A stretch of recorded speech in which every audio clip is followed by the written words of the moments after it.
আজকে দুঃখ লাগে মেননের মতো ব্যক্তি কোরআনের তাফসিরের বিরুদ্ধে কথা বলে, মমতাজ কথা বলে, যারা বাউল গান গায়, শিরিক করে, তারা আজকে মাহফিলের বিরুদ্ধে কথা বলে।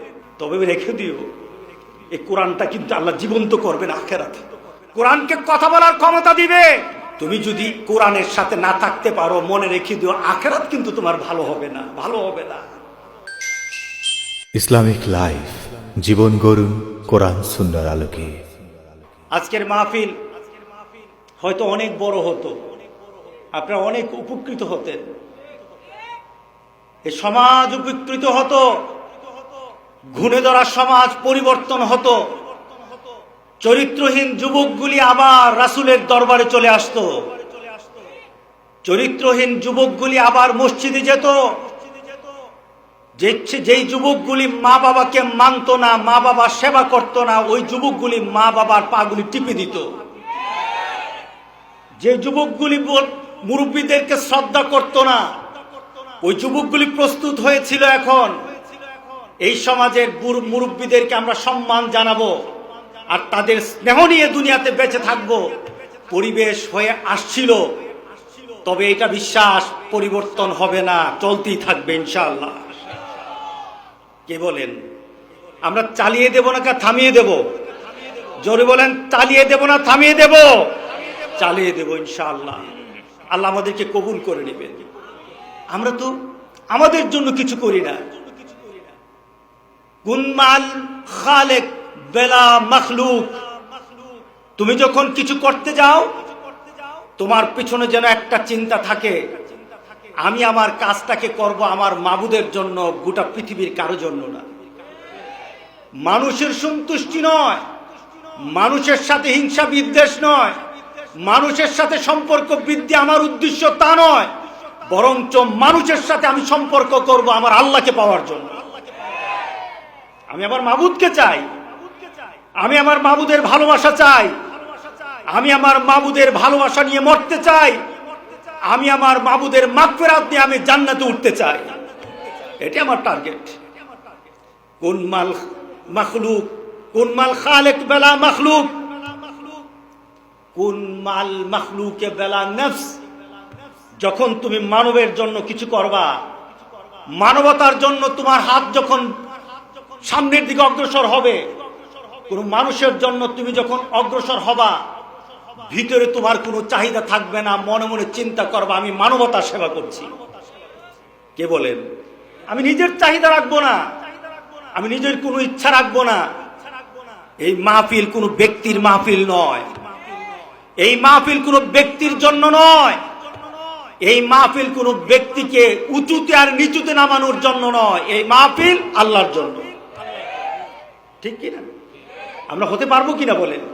আমরা সবাই হতে পারবো তো ইনশাআল্লাহ? আল্লাহ কবুল করে নেবেন। ভিতরের পরিবর্তন আনেন। পৃথিবীতে মানুষ পরিবর্তন হচ্ছে, গোটা পৃথিবীর সব পরিবর্তন। যেখানে রাস্তা নেই সেখানে রাস্তা হয়ে গেছে, যেখানে হাঁটার পরিবেশ ছিল না এখানে গাড়ি চলার পরিবেশ হয়ে গেছে, যেখানে মানুষ যেত না সেখানে মানুষ বসবাস করছে, যে ঘরটা ছিল ভাঙা ওই ঘর এখন মাল্টি স্টোরি বিল্ডিং হয়ে গেছে, যেখানে মানুষ চলাফেরা করত না সেখানে বাজার হয়ে গেছে। গোটা পৃথিবীর সব পরিবর্তন, মানুষের মূল্যবোধ পরিবর্তন হয় নাই। কে বলেন ঠিক আছে কিনা বলেন? মানুষ পরিবর্তন হয় নাই। এ কোরআন এসেছে তোমার দুনিয়ার বাড়িঘর রাস্তাঘাট বানানোর জন্য না, পৃথিবীতে এই কোরআন এসেছে একটা সুন্দর মানুষ বানানোর জন্য। ওই মানুষের, যে মানুষটা পৃথিবীতে মডেল হয়ে আল্লাহ পাঠিয়েছেন কোরআনের মূর্ত প্রতীক হিসাবে, মুহাম্মদ রাসূলুল্লাহ সাল্লাল্লাহু আলাইহি সাল্লামের মতো পৃথিবীতে মানুষ সৃষ্টির জন্য এই কোরআন এসেছে। ঠিক না? কোরআনের পিছে কোনো উদ্দেশ্য নয়। কোরআনকে দেওয়া হয়েছে কোনো জনপদকে ধনী বানানোর জন্য নয়, বরঞ্চ কোরআন দেওয়া হয়েছে এই পৃথিবীর মধ্যে একটা জান্নাতি পরিবেশ সৃষ্টির জন্য। প্রমাণ মুহাম্মদ রাসূলুল্লাহ সাল্লাল্লাহু আলাইহি সাল্লাম। আল্লাহু আকবার বলি, বেশিক্ষণ কথা বলবো না। মুহাম্মদ সাল্লাল্লাহু আলাইহি সাল্লাম যেই সমাজে এসেছিলেন, পরিচিত সমাজ, পরিচিত সমাজ, কিয়ামত পর্যন্ত ওই সমাজকে না দেখো জানে। আমরা ওই সমাজে ছিলাম না, কিন্তু ওই সমাজের ব্যাপারে আমরা এত ভাবে জানি, ওই সমাজের প্রত্যেকটি মানুষের পরিচয় জানি। আবু জাহেলের পরিচয় জানি, আবু লাহাবের পরিচয় জানি, উতবা সাইবার পরিচয় জানি, হিন্দার পরিচয় জানি। কি বলে জানেন না সবাই? আবার পাশাপাশি আবু বকরের পরিচয় জানি, উমরের পরিচয় জানি, উসমানের পরিচয় জানি। রেখে যাওয়া রাসূল সাল্লাল্লাহু আলাইহি সাল্লামের 1,24,000 সাহাবাদের সকলের পরিচয় জানি। আল্লাহু আকবার। আমরা সবাইকে জানি। পরিবর্তন আনলেন রাসূল সাল্লাল্লাহু আলাইহি সাল্লাম, একটা আমূল পরিবর্তন করে দিলেন গোটা পৃথিবীর। যেখানে ছিল অশান্তি, সেখানে শান্তির জন্য মানুষ এমন পরিবেশ সৃষ্টি করলো, এই পৃথিবীর এই পর্যন্ত নয়, কিয়ামত পর্যন্ত সেই শান্তি আর দেখাতে কেউ পারবে না। এমন শান্তির পরিবেশ করে দিল। আল্লাহু আকবার বললেন না? এমন একটা পরিবেশ করে দিল, যেই পরিবেশে বিচার ছিল না, ওই পরিবেশে রাসূল সাল্লাল্লাহু আলাইহি সাল্লাম ইনসাফ কায়েম করলেন। এ টু জেড, একেবারে নিম্ন শ্রেণী থেকে উপর পর্যন্ত সবার মাঝে ইনসাফ কায়েম করে রাসূল দেখালেন ইনসাফ কাকে বলে। আল্লাহ, যে সমাজের নারীদের সম্ভ্রমের, ইজ্জতের কোনো দাম ছিল না, ওই সমাজে রাসূল সাল্লাল্লাহু আলাইহি সাল্লাম নারীদের মর্যাদা দিয়ে বললেন, পৃথিবীতে যদি কোনো মানুষের জান্নাত খুঁজতে হয় তাহলে তার মায়ের পায়ের নিচে জান্নাত খুঁজো। আল্লাহু আকবার বললাম না? পরিবর্তন এনে গেছে। আমরা পরিবর্তন হতে চাই। আমরা পৃথিবীর পরিবর্তনের কথা বিশ্বাস করি না। আমরা বিশ্বাস করি আখিরাতে আমাদের অবস্থা সৃষ্টি করা, এটা আমাদের মূল টার্গেট। এই মাহফিল সাজানো হয়েছে 23তম দিয়ে। এখানে এই দোয়া মনে হয় করা হয় নাই যে আমার বাড়ি, গাড়ি, সম্পদ, মর্যাদা, দুনিয়ার ইজ্জত বেড়ে যাক। বরঞ্চ আমার মনে হয় প্রতিটি মাহফিল থেকে একটা চিৎকার এসেছে, আমরা মুহাম্মদ সাল্লাল্লাহু আলাইহি সাল্লামের চরিত্রবান হতে চাই। আমরা কোরআন কিনে চলতে চাই। আমরা কোরআনের শ্রেষ্ঠত্ব নিয়ে দুনিয়াতে চলতে চাই। কি বলেন? এই আওয়াজ ছিল না? এই আওয়াজ যারাই দিতে পারবে তারাই আখিরাতে মর্যাদা যাবে, তারাই আখিরাতে মর্যাদা পাবে। যারা এটার সাথে তাল মিলাতে পারবে না, দেখা হবে আখিরাতে আমরা কোথায় থাকি আর তোমরা কোথায় থাকো। আমরা কোথায় থাকি, তোমরা কোথায় থাকো, সেদিন দেখা হবে। আজকে কোরআন নিয়ে দু একটা কথা বলতে চাই। এই কোরআন কিসের জন্য এসেছে শুনতে রাজি আছেন? আমি কোরআনে একটা আয়াত তেলাওয়াত করেছি, সূরা আনামের 122 নম্বর আয়াত। আল্লাহ সুবহানাহু ওয়া তাআলা বলছেন, আওয়ামান কানা মাইতান ফাআহইয়াইনাহু ওয়াজআলনা লাহু নূরা ইয়ামশি বিহি ফিন-নাস কামান মাসালুহু ফিয-যুলুমাতি লাইসা বিখারিজিম মিনহা কাযালিকা যুয়্যিনা লিল-কাফিরিনা মা কানু ইয়ামালুন। আল্লাহু আকবার বলি। আওয়ামান কানা মাইতান ফাআহইয়াইনা, যে ছিল মরা তাকে আমি জীবন দান করলাম। দুনিয়াতে দেখতে মনে হয় সে জীবিত, আসলে তার জীবন ছিল না, সে ছিল মরা। এটা হযরত উমরের ক্ষেত্রে নাজিল হয়। হযরত উমর একটা পর্যায়ে ছিল পৃথিবীর মধ্যে সবচেয়ে বড় টেরর ছিল মুহাম্মদ সাল্লাল্লাহু আলাইহি সাল্লামকে হত্যা করার ঘোষণা যখন কাফেররা দিল, কেউই সাহস করে নাই, কেউ এমন সাহস করে নাই মুহাম্মদকে মারবে। উমর এত বড় টেরর হয়ে গেল, উমর দাঁড়িয়ে গেল, আমি মুহাম্মদকে মারব। এত বড় অবস্থান ছিল তার।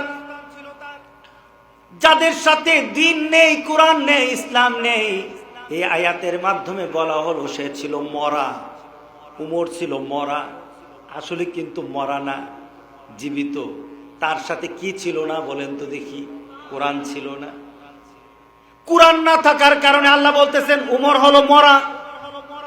100 বয়সে মরা ছিল, কিন্তু যখন সে কোরআনের ছায়াতলে চলে আসলো, আল্লাহ বলেন তাকে আমি জীবন দান করলাম, তাকে জীবিত করে নিলাম। আল্লাহু আকবার বলেন। তাকে আমি জীবন্ত করে নিলাম। কেমন জীবন দান করলাম? সে শুধু নিজেই জীবিত না, আরেকজনকে জীবিত করার রাস্তা দেখানোর মতো ক্ষমতা সে পেয়ে গেছে। আল্লাহু আকবার। সে ছিল মরা। কেন মরা? তার সাথে কোরআন ছিল না। কেন মরা? তার সাথে আল্লাহ রাসূল ছিল না, এর জন্য সে মরা। উমর যদি তার জামানায়, রাসূলের জামানায় কোরআন হাদিস না থাকার কারণে, আল্লাহ রাসূল না থাকার কারণে উমর যদি মরা হয়, এই জামানায় যাদের সাথে আল্লাহ রাসূল নেই, কোরআন নেই, তারাও মরা। কথা ঠিক আছে কিনা বলেন? তারা মরা, তারাও এখন সেই কাতারে পড়ে যাবে। ওমরকে বলা হলো, উমর তোমাকে আমি আবার জীবন দান করলাম। সেই জীবনটা কি ছিল? ওমর যখন ঘোষণা শুনল মুহাম্মদ সাল্লাল্লাহু আলাইহি সাল্লামকে মারতে হবে, তাকে শহীদ করতে হবে, মারতে হবে, ওমর বলল আমি রেডি।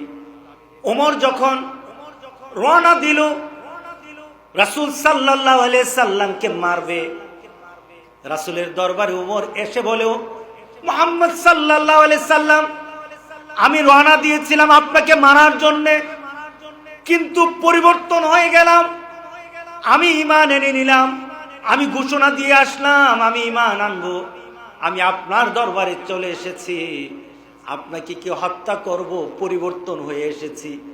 আমার মানসিকতা, আমার ঈমান, আমার আকীদা, আমার চিন্তাধারা আমি পরিবর্তন করে ফেলেছি। আমি আজকে আপনাকে হত্যা করব না, বরং ইসলামের জন্য আমি আমার জীবনটা আপনার পায়ের নিচে কুরবানি করে দেব। আমি নিজে জীবন দেওয়ার জন্য আপনার দরবারে এসেছি। রাসূল সাল্লাল্লাহু আলাইহি সাল্লামের দরবারে এসে বললেন আমি ঈমান আনতে চাই। রাসূল সাল্লাল্লাহু আলাইহি সাল্লাম তাকে শাহাদা পড়িয়ে দিলেন। ঈমান আনার আগে কিন্তু কাফেরদের মধ্যে সে শ্রেষ্ঠ ছিল। শ্রেষ্ঠ ছিল না? কারণ আবু জাহেল অফার করে, যাও মুহাম্মদকে হত্যা করো। আবু জাহেল নিজে যায় না, অন্য কেউ সাহস করে না। সাহসটা করলো কে? ওমর।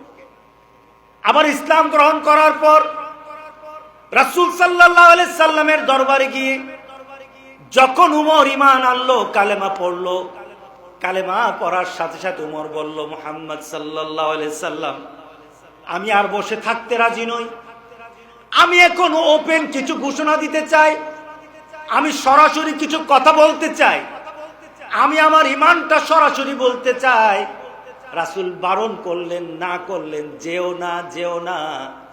ওমর বললে, আমি এমন লোক নই, গোপনে গোপনে ইসলাম গ্রহণ করব, এমন মানুষ আমি নই, আমাকে ছেড়ে দেন। আমি মক্কার হারেমের পাশে গিয়ে, কাবার পাশে গিয়ে আমি ঘোষণা দিতে চাই আমি মুসলমান হয়েছি।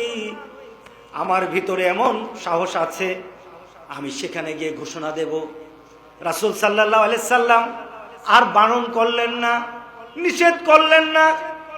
ওমর অগ্রসর হলেও কাবার কাছে দাঁড়িয়ে ওমর ঘোষণা করতে আরম্ভ করলো, তলোয়ারটা দেখিয়ে দেখিয়ে বলতে লাগলো, কে আছো? আমি ওমর মুসলমান হয়ে গেছি, কারো যদি সাহস থাকে আমার সামনে আসো। কে বলতেছে সেটা?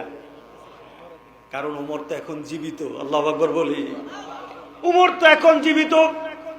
যদি সাহস থাকে আমার কাছে আসো।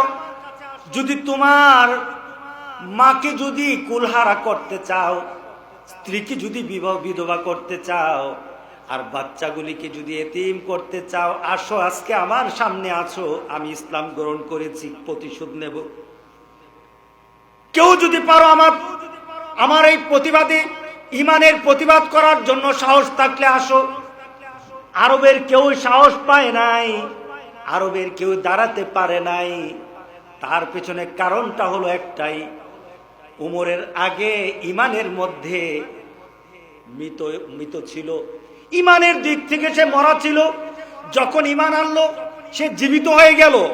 জীবিত মানুষের সেন্স থাকে, মরা মানুষের সেন্স থাকে না। কথা ঠিক আছে কিনা বলেন? একটা প্রমাণ দেব, লেটেস্ট প্রমাণ। আপনি কি শান্ত হয়ে গেছেন নাকি? গত কয়েকদিন আগে নরওয়েতে একটা ঘটনা ঘটেছিল, মনে আছে তোমাদের? যুবকরা জানো কিনা বলো? হ্যাঁ, কি হয়েছিল? কোরআনে আগুন দেওয়া হয়েছে। কোরআনে আগুন দেওয়া হলো, ঘোষণা দেওয়া হলো আগুন জ্বালানো হবে, কোরআনে আগুন ধরা হলো, পরিবেশ করা হলো। শহরের একটা প্রান্তে গিয়ে কোরআনে আগুন ধরিয়ে দেওয়া হলো। সেখানে যে উমর আছে কেউ জানতো না, সেখানে যে উমরের বংশধররা আছে জানতো না, সেখানে যে উমরের সে রক্তের ধারা মুসলমান রয়ে গেছে পৃথিবী জানতো না। তারা মনে করেছে যে ইহুদি খ্রিস্টানদের দেশ, মুসলমানরা কি আর এত তেজে আছে? কিন্তু উমরও এখন পৃথিবীতে আছে। কি বলেন, আছে কিনা বলেন? কার জন্যে? কোন ব্যক্তির জন্যে? কোন ব্যক্তির জন্যে? যদি উমর হতে হয় কোরআনের জন্য হব, যদি উমর হতে হয় আল্লাহর জন্য হব। কথা ঠিক আছে কিনা বলেন? যদি উমর হতে হয় মুহাম্মদ সাল্লাল্লাহু আলাইহি সাল্লামের জন্য হব, অন্য কিছুর জন্য উমর হব না। যদি উমর হতে হয়, জীবন দিতে হয়, এই কোরআনের জন্য জীবন দিতে রাজি আছি, ঠিক না?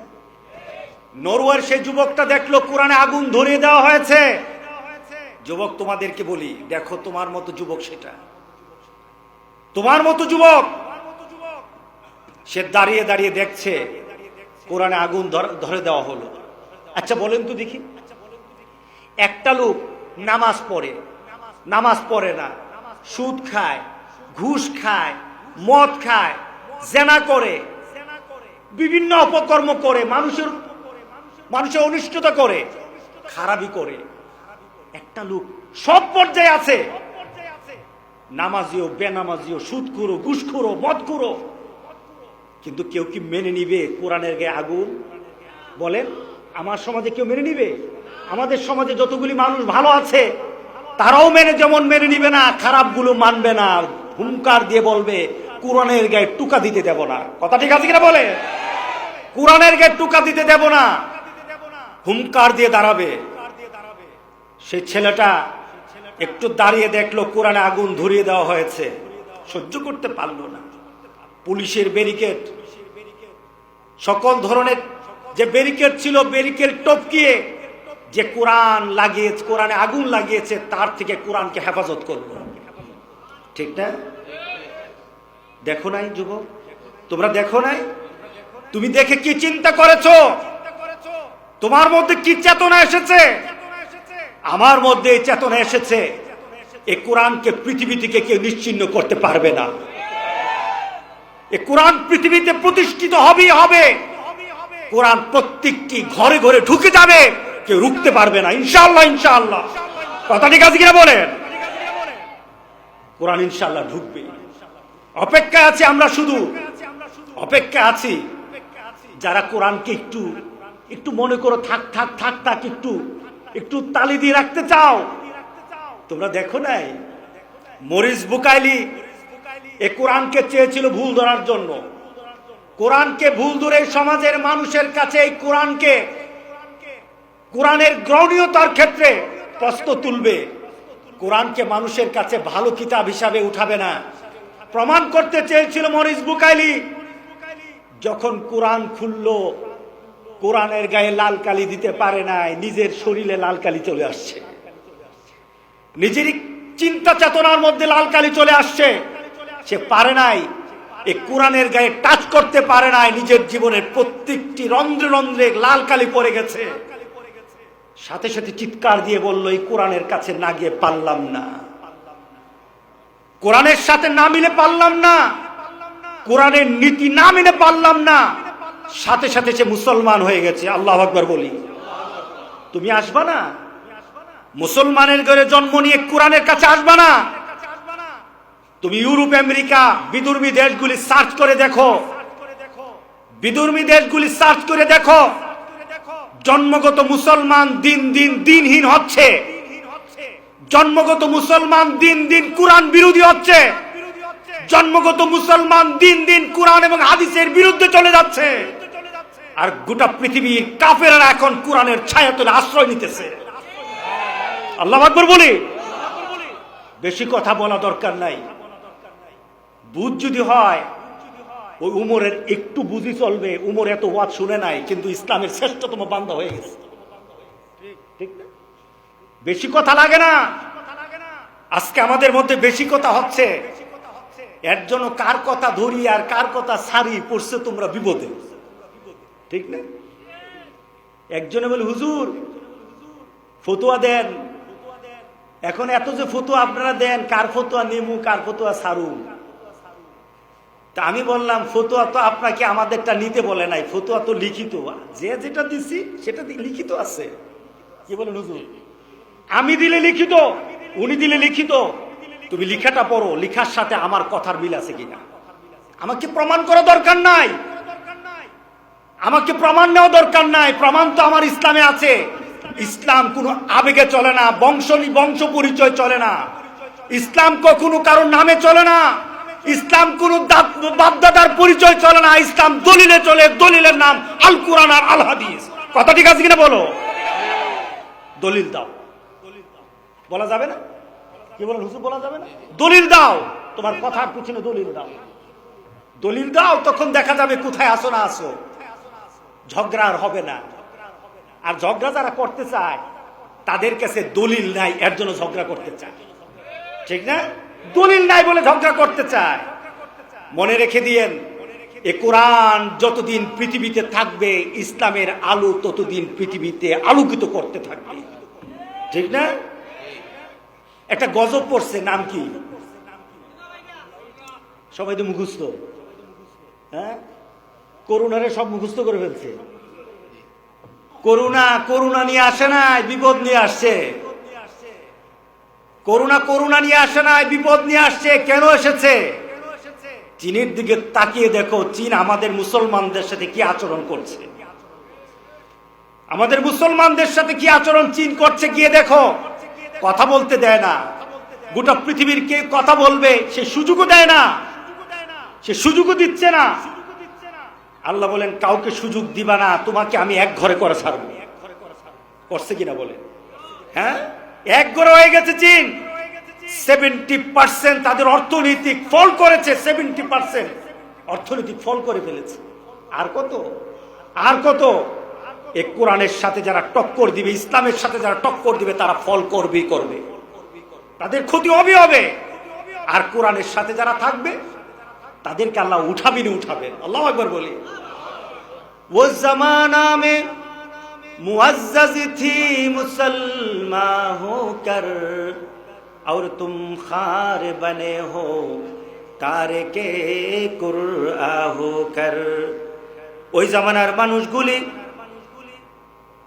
পৃথিবীর মধ্যে শ্রেষ্ঠত্ব মর্যাদা পেত, পৃথিবীর মধ্যে সবচাইতে মর্যাদা পেত, অর্থনৈতিকভাবে, সামাজিকভাবে, রাজনৈতিকভাবে, সকল দিক থেকে তারা মর্যাদা পেত। কিন্তু একটা সমাজ তোমাদের মধ্যে চলে এসেছে, ওই সমাজের সবার দাম আছে, আজকে মুসলমানের দাম নাই। ঠিক না? আজকে গোটা পৃথিবীর সবাই খেলে আমাদেরকে গুতায়, সবাই খেলে আমাদের বিরুদ্ধে কথা বলে, সবাই খেলে মুসলমানদের কিছু হলে তাদের মাথা গরম হয়ে যায়। কিন্তু গোটা পৃথিবীর মধ্যে কত কিছু হচ্ছে, কেউ কথা বলে, কেউ কথা বলে না, খালি মুসলমান মুসলমান।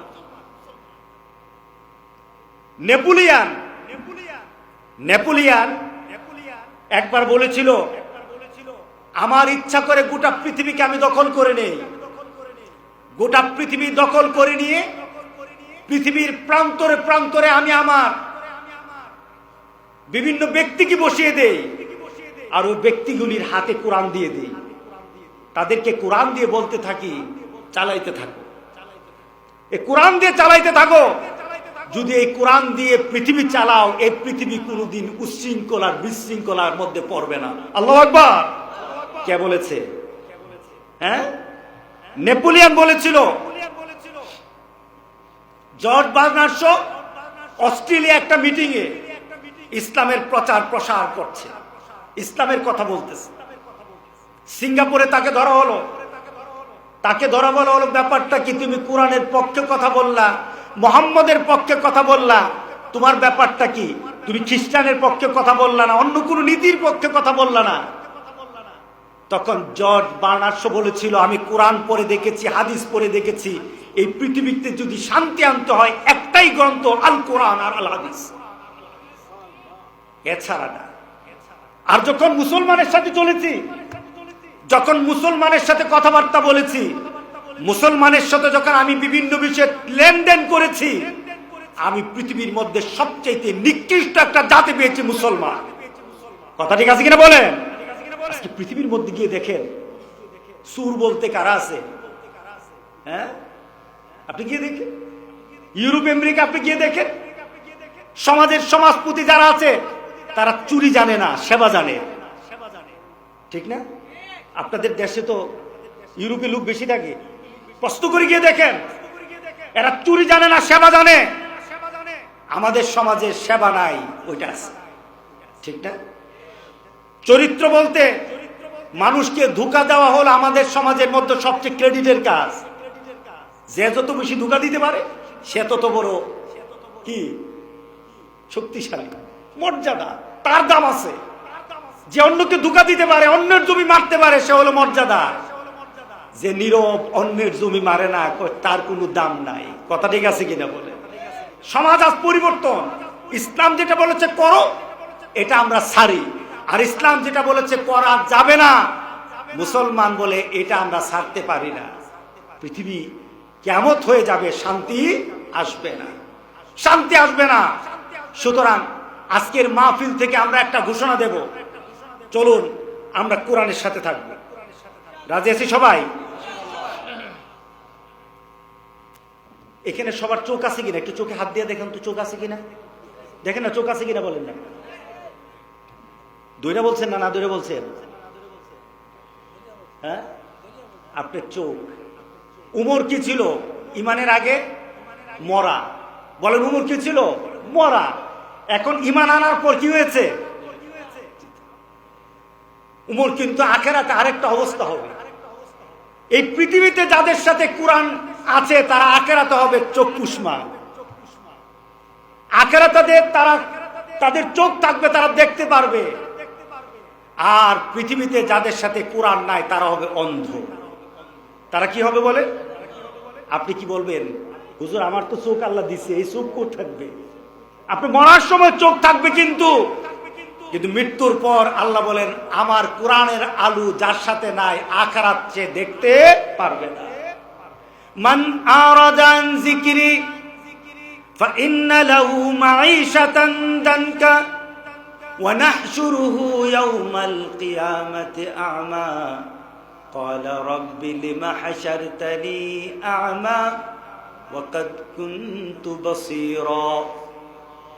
কাল হাসরের দিন এই গোটা পৃথিবীর মধ্যে যারা কোরআন পাওয়ার পরও কোরআন পড়ে নাই, কোরআন অনুযায়ী চলে নাই, কোরআনকে নিজের আদর্শ বানায় নাই, কোরআনকে দিয়ে নিজের আত্মাকে ঠান্ডা বানায় নাই, কোরআন দিয়ে নিজের বডিটাকে সুন্দর বানায় নাই, কোরআন দিয়ে নিজের ঘরটাকে আলোকিত করে নাই, কোরআন দিয়ে নিজের সমাজকে সুন্দর বানায় নাই। কি বলেন, কোরআন সমাজকে সুন্দর বানাতে পারবে কিনা? এই কোরআন দিয়ে রাষ্ট্রকে সুন্দর বানায় নাই। যারা এই কোরআনকে সাথে নিয়ে কোরআনের আলো দিয়ে আলোকিত করে নাই, কাল হাসরের দিন তারা যখন হাসরের ময়দানে উঠবে, আল্লাহ সুবহানাহু ওয়া তাআলা তাদেরকে অন্ধ বানিয়ে দিবেন। মান আরাযা আন যিকরি ফাইন্না লাহু মাঈশাতান দানকা। শুধু তাই নয়, আল্লাহ বলেন পৃথিবীকে আমি এমন বানিয়ে দিব, বিপদগ্রস্ত করে দিব তাদেরকে। শুধু তাই নয়, ওয়া নাহশুরুহু ইয়াওমাল কিয়ামাতি আ'মা। কাল হাসরের দিন যারা দুনিয়াতে কোরআন পাওয়ার পরও কোরআন অনুযায়ী চলে নাই, কাল হাসরের দিন আল্লাহ বলছেন তাদেরকে আমি অন্ধ বানাবো। কি বানাবেন বলেন? আমরা অন্ধ হতে চাই না। রাজি আছে সবাই? কারা কারা রাজি? আমরা কাল হাসরের দিন আল্লাহর দরবারে দুটো চোখ নিয়ে উঠতে চাই। যে চোখ দিয়ে মাবুদকে দেখব, যে চোখ দিয়ে আমার নবীকে আমি দেখতে চাই, যে চোখ দিয়ে আমি আমার জান্নাতের নাজ নিয়ামত দেখতে চাই, এমন চোখ নিয়ে আমি উঠতে চাই, অন্ধ হতে চাই না। যদি আপনি অন্ধ হতে না চান, তাহলে দুনিয়াতে আপনার সাথে কোরআন থাকতেই হবে। আপনার সম্পদ আছে, আপনার বাড়ি গাড়ি সবকিছু আছে, আপনি যদি মনে করেন এটার কারণে আখিরাতে চোখ পাওয়া যাবে, আল্লাহ গ্যারান্টি দিচ্ছেন পাবা না। আপনি আপনার গ্রামের, আপনার অঞ্চলের লাশগুলি দেখে দেখে এই আয়াতের সাথে মিলায় নেন। কি বলেন হুজুর? এই আয়াতের সাথে আপনি মিলায় নেন, যে ব্যক্তিটা মারা যাবে ওই ব্যক্তির যদি বাড়ি থাকে, ক্ষমতা থাকে, সম্পদ থাকে, পরিবার পরিজন থাকে, কিন্তু কোরআন নাই, মনে রাখবেন আখিরাতে কিন্তু সে চোখওয়ালা হবে না, অন্ধ হবে। কে বলছে? কে বলছে বলেন? জোরে বলতে হবে, কে বলছে? আল্লাহ বলেছেন তার চোখ হবে না। শুধু তাই নয়, কাল হাসুরের দিন আর একটা অবস্থা সৃষ্টি হয়ে যাবে।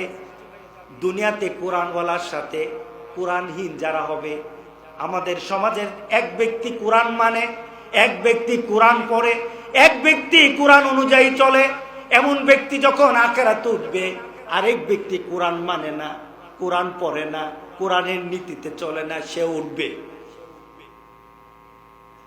ভালো লাগতেছে না কথাগুলি?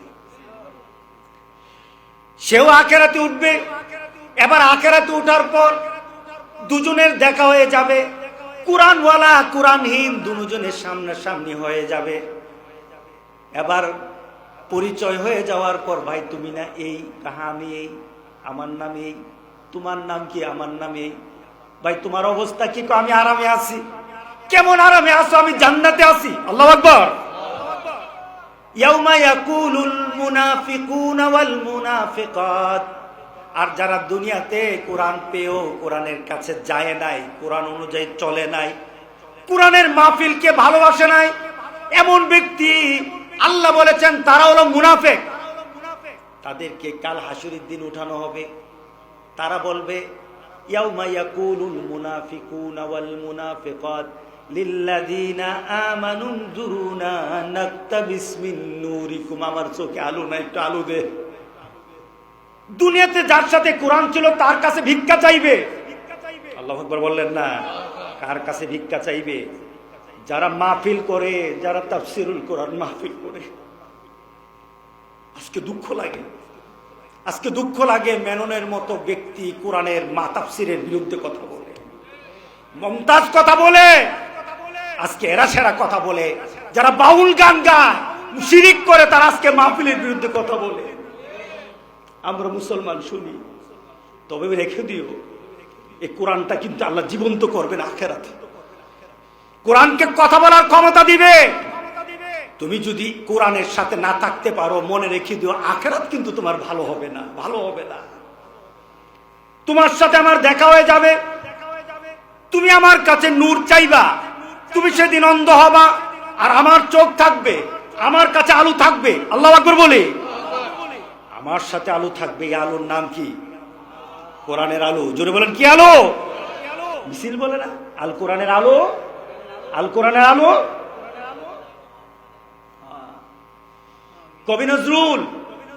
কবি নজরুল একবার তার বন্ধুর সাথে বসা, বন্ধুকে বলছি, বন্ধু মুসলমানও জান্নাতে যাবে, অন্য অন্য ধর্মাবলম্বীরাও জান্নাতে যাবে, এটা কিভাবে কিভাবে সম্ভব? কিভাবে সম্ভব? তার বন্ধু ছিল ইঞ্জিনিয়ার। সে বলল, বন্ধু কিভাবে? আমি বুঝলাম না। কয়, ধরো মুসলমানরা টার্গেট করে ইবাদত করে জান্নাতে যাওয়ার জন্য, অন্যান্য ধর্মাবলম্বীরা টার্গেট করে জান্নাতে যাওয়ার জন্য একটু ঘুরে ফিরে যাবে, একটু মাইটের খেয়ে যাবে। এখন বন্ধু চিন্তা করলো তারে তো এইভাবে ধরা যাবে না। সে যখন একটা মত দিছে, মতটাকে একটু মেনে নেই। একটু পরে বলল, ঠিক আছে বন্ধু, বুঝলাম তোমার বন্ধু, সবাই জান্নাতে যাবে, কিন্তু আমাকে বলো, গভীর রাত্রে, অন্ধকার রাত্রে যদি তুমি কোথাও পথযাত্রী হও, কোথাও যদি যাও, তোমার আলো লাগবে কিনা, টর্চ লাইট লাগবে কিনা? লাগবে কিনা বলেন? তোমার তো সেদিন আলো লাগবে, অন্ধকার রাত্রে তো তুমি আলো ছাড়া হাঁটতে পারবা না।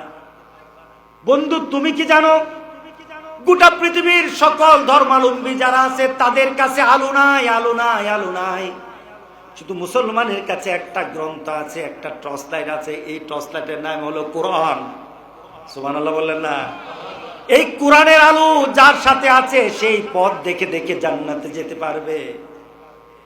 বন্ধু যখন কাজী নজরুলকে এই কথাটা বলল, কাজী নজরুল আর সহ্য করতে পারলো না, বেহুশ হয়ে পড়ে গেল। বেহুশ হয়ে পড়ে গেল। কাজী নজরুল চিন্তা করলো, আমি মুসলমানের ঘরে জন্ম নিয়ে এখন বুঝলাম না জান্নাতে যাওয়ার জন্য কোন আলো দরকার, এটা আমি চিনলাম না। কাল হাসুরের দিন যাদের সাথে কোরআন নাই তারা হবে অন্ধ, যাদের সাথে কোরআন নাই তারা হবে আলোহীন। আমরা আলোহীন থাকতে চাই না। আজকের মাহফিল থেকে একটা শপথ নিতে চাই, আখেরাতে আলো নিয়ে উঠবো। রাজি আছি সবাই? সবাই রাজি আছি? একজন মনীষী, পৃথিবীর নামকারা, তিনি ছিলেন উসমানীয় খেলাফতের প্রতিষ্ঠাতা মোহাম্মদ বিন মুরাদ আল ফাতেহ। মোহাম্মদ বিন মুরাদ আল ফাতেহ এই কথা বলে শেষ করবো, দোয়া করব। সে উসমানীয় খেলাফতের প্রতিষ্ঠাতা ছিল। ছোটকালে তার মা মারা গেল, ছোটকালে তার মা মারা গেছে, বাবা মারা গেছে, ছোটকালে তার বাবা মারা যায়। তার মা তাকে লালন পালন করে, কিন্তু কেমন মা ছিল? সন্তানকে টার্গেট দিয়ে দিল, সন্তানকে ভিশন দিল, সন্তানকে একটা উদ্দেশ্য করে তাকে বড় করা আরম্ভ করলো। সকালবেলা যখন ফজরের আজান দিত, মা তার ছোট্ট সন্তানকে ঘুম থেকে উঠাতো আর বলতো, মসজিদে গিয়ে নামাজ পড়ো, যাও। কারণ সকালবেলা কোনো মোমেন্ট ঘুমিয়ে থাকতে পারে না। প্রতিদিন মসজিদে দৌড়ায়, ছেলেকে মসজিদে পাঠিয়ে দেয়, ছেলে মসজিদে নামাজ পড়ে। একদিন মা ছেলেকে ডেকে বলল, বাবা এদিকে আয়। সকালবেলা নামাজ পড়ে আসার পর মা বলল, বাবা তোকে আমি কষ্ট করে তিলে তিলে বড় করছি, আমার মাবুদের সাথে আমি সম্পর্ক গড়িয়ে দিচ্ছি তোকে, আমার একটা টার্গেট আছে। টার্গেটটা কি? ওই যে দূরে একটা ওয়াল দেখা যায়, দেখিস কিনা? তাহা দেখি। দেখা যায়? তাহা দেখি। ওই প্রান্তে একটা দেশ আছে, দখল করতে হবে, তোকে দখল করতে হবে। মা বলল, ছোট্ট বাচ্চাকে, ছোট্ট বাচ্চা তো আর বুঝলো না, ছোট্ট বাচ্চা শুধু তাকিয়ে আছে। মা বলল, ওই দেশটাকে দখল করে তুমি ওই দেশটাকে শাসন করতে হবে। গরিবের ঘরে কাউকে যদি রাজা হওয়ার স্বপ্ন দেখে, আমরা তাকে পাগল ছাড়া কিছু বলবো না, ঠিক না? কিন্তু মা কিন্তু তার দীপ্ত প্রত্যয় নিয়ে, একটা বিরাট আশা নিয়ে মা তার ছেলেকে বড় করছে। আর সকালবেলা আল্লাহর দরবারে পাঠিয়ে ছেলেকে শক্তিশালী করতেছে ইমানের দিক থেকে। আল্লাহু আকবার! ইমানের দিক থেকে শক্তিশালী করে। মা বলে, তোকে আমি ছাড় দেব না, ওই দেশটাকে দখল করতে হবে। এবার মা বলল, তোকে কয়েকটা কাজ করে দেশটাকে দখল করতে হবে। কি করতে হবে? 4টা মূল নীতি নিয়ে অগ্রসর হবি, দেশ তোর হাতে আল্লাহ দিয়ে দিবে। যুবকরা জেনে নাও, এক মা তার ছেলেকে স্বপ্ন দেখায়, এক মা তার স্বপ্নকে এক মা তার ছেলেকে পৃথিবীতে প্রতিষ্ঠিত করে, যার সাথে আল্লাহ আছে, কোরআন আছে, পৃথিবী আছে, সম্মান আছে, মর্যাদা আছে। আল্লাহু আকবার! ওই ছেলের সাথে পৃথিবীর সবকিছু দিয়েছে। কেমন মাতা, কেমন মাতা! মা ডেকে বলল, বাবা তুমি যদি ওই দেশটাকে দখল করতে চাও, তোমার ভিতরে কয়েকটা চরিত্র আনতে হবে, 4টা চরিত্র, 4টা বিষয় তোমার মধ্যে ঢুকিয়ে দিতে হবে। প্রথম বলা হলো, তুমি ওই দেশটাকে যদি দখল করতে চাও, তোমার চরিত্রের মধ্যে একটা জিনিস থাকতে হবে, সেটা হলো আল কোরআন। সুবহানাল্লাহ বললেন না? কি থাকতে হবে? জোরে বলেন, কি থাকতে হবে? যেই মা বাবা সন্তানকে কোরআন দিতে জানে না, কোরআন দেয় নাই, ওই মা বাবা ভালো মা বাবা হতে পারে নাই, ভালো মা বাবা হতে পারে নাই। ছেলেকে বলল, তোমাকে কোরআন দিয়ে প্রতিষ্ঠিত হতে হবে, বিল কোরআন ওয়াবিস সুলতান। তোমাকে অ্যাডমিনিস্ট্রেশন স্কিল হতে হবে, তোমার মধ্যে মানুষের সাথে মানুষকে পরিচালনার ক্ষমতা থাকতে হবে, এটা তোমাকে অর্জন করতে হবে। ওয়াসসালা, তুমি কর্মদক্ষতা তোমাকে বাড়াতে হবে। অর্থাৎ তুমি রাজা হবা, তুমি বসে বসে খাবা, এটা হবে না, তোমাকে জমিনে কাজ করতে হবে।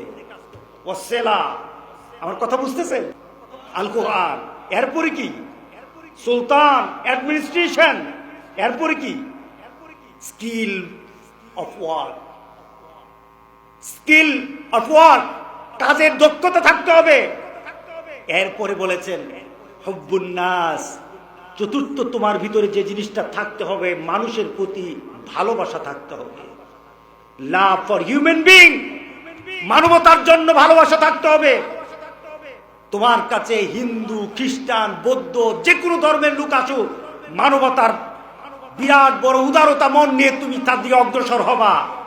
এই চারটা নীতি তোমার মধ্যে যদি সৃষ্টি হয়ে যায়, তোমার উন্নতি পৃথিবীতে কেউ ঠেকাতে পারবে না। যুবক, আজকের মাহফিলের আমার তরফ থেকে তোমাদের কাছে আমি চারটা কথা রেখে গেলাম। পৃথিবীর শ্রেষ্ঠতম এক সন্তানের কথা, মার কথা রেখে গেলাম। পৃথিবীর শ্রেষ্ঠতম এক সন্তান, যে সন্তান পৃথিবীতে 21 বছর বয়সে পৃথিবীর সবচাইতে বড় রাষ্ট্রের প্রধান হয়েছিল। আল্লাহু আকবার। এর থেকে বড় পৃথিবীর কেউ রাষ্ট্রপ্রধান হতে পারে নাই। মোহাম্মদ বিন ফাতেহ আল মুরাদ এর থেকে বড় কোন পৃথিবীর রাষ্ট্রপ্রধান হতে পারে নাই। 21 বছর বয়সে পৃথিবীর এত বড় রাষ্ট্রপ্রধান হয়েছে। মূলনীতি কয়টা ছিল? কোরআন, এরপরে কি অ্যাডমিনিস্ট্রেশন, অর্থাৎ পরিচালনার দক্ষতা, এরপরে কি কর্মদক্ষতা, এরপরে কি বলো ভালোবাসা। আলহামদুলিল্লাহ, ভালোবাসা। এই ভালোবাসাগুলি ওই পচা ভালোবাসা না, আবার কয়েকদিন পরে যে পচা ভালোবাসা আসবে এই ভালোবাসা না, এটা হবে মানুষের জন্য মানবতার ভালোবাসা। কেমন ভালোবাসা? সুবহানাল্লাহ, সুবহান, মানবতার ভালোবাসা কতটা। আমি ওই দিন একটা হাদিস পড়লাম, রাসূল সাল্লাল্লাহু আলাইহি সাল্লাম এক বনি ইসরাইল এক লোকের কথা বলছে। সে একটা কুয়ায় নামে একটু পানি খেল, পানি খেয়ে দেখে একটা কুকুর পানির পিপাসায় তার জিহ্বাটা বের হয়ে গেছে। কুকুরটা পানির পিপাসা অস্থির হয়ে গেছে। সে আবার পানির নিচে নামলো, পায়ের মোজা ভিজালো, উপরে উঠলো, উপরে উঠে কুকুরটার মুখের মধ্যে পানি দিয়ে দিল। রাসূল সাল্লাল্লাহু আলাইহি সাল্লাম ওই ব্যক্তির জন্য বলতেছেন, আল্লাহ সুবহানাহু ওয়া তাআলা শুধু এতটুকু কাজের জন্য আল্লাহ সুবহানাহু ওয়া তাআলাকে জান্নাত দান করে দিয়েছেন। মানবতা কাকে বলে? একটা কুকুরের সাথে ভালো ব্যবহারের কারণে তার জান্নাত হয়ে গেছে। আরেকটা লোক রাস্তার মধ্যে একটা ডালা পড়েছিল, ডালা এভাবে ডালা পড়েছিল, সে ডালাটা কেটে দিল। আর মনে মনে চিন্তা করলো, কোন মুমিন বান্দাই রাস্তা দিয়ে যখন ক্রস করবে তখন হয়তো তার কষ্ট হবে, এর জন্য ডালাটা কেটে দিল। রাসূল সাল্লাল্লাহু আলাইহি সাল্লাম বললেন, আমি তাকে জান্নাতে বসা অবস্থায় দেখেছি। আল্লাহু আকবার, আল্লাহু আকবার। আজকে ডালা কেন? মানুষকে এক দেশ থেকে আরেক দেশে চলে যেতে হয় মানুষের কারণে। মানুষের কারণে আমরা আমাদের কলিজার টুকরা মানুষগুলিকে কাছে রাখতে পারি না, আমরা ভালোবাসা দেখাতে পারি না। মাবুদ, তুমি তাদের জন্য ভালোবাসা উদার করে তাদের অন্তরে ভরে দাও। আমাদের অন্তরগুলির মধ্যে তুমি যদি কোন ধরনের খারাপি থেকে দূর করে দাও, এই সমাজের প্রত্যেকটি মানুষ মানবতা নিয়ে যেন তোমার নবীর পেছনে দাঁড়াতে পারে তৌফিক দান করে দাও।